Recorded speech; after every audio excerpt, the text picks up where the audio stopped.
Now, Matt Chapman, what caused you to catch the flying bug? Probably model airplanes. When I was a kid, I built and flew radio-controlled model airplanes. In fact, I still do today. But that really is what got me started. It was a great activity for my father and I to be involved with together. And that kind of spurred us going to air shows while I was growing up as well. And from the very first air show I attended, that's what I wanted to do. I wanted to be an air show pilot. And now, once you wanted to be an air show pilot, what airplanes did you get, and what caused you to end up with the Eagle 580? Wow, that's a great question. You know, as I grew up in aerobatics, obviously cost is a huge factor, so I got into what I could afford. But my first airplane was a Pit Special, a Little S1. It's an airplane that I built, or I should say rebuilt, from a wrecked factory Pit Special.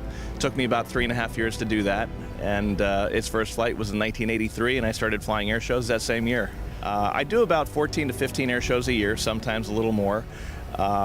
Spread them out from April through October, November. It's generally 2, sometimes 3 a month.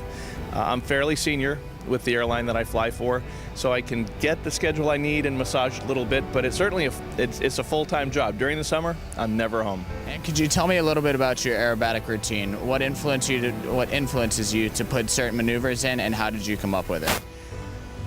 That's kind of always been a work in progress. This is my 31st year of airshow flying. Obviously, my first year of airshow flying, I wasn't able to do the maneuvers that I'm doing today, so a lot of it built through experience and aircraft capability.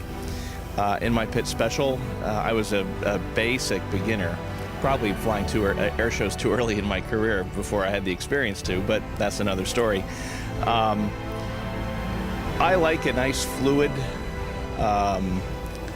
balanced routine. I like to use all axes. I like to go back and forth and front and back and angle to angle.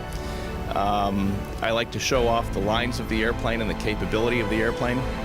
So as I graduated from the pits and its limited capabilities into my home-built Laser, which was a monoplane, 200 horsepower, it had more capability, so my experience and skills increased. And today, with the Eagle 580, I've owned this airplane now for 19 years. It's had various color paint jobs on it, but its capability is, I'm still exploring how far this airplane can take me.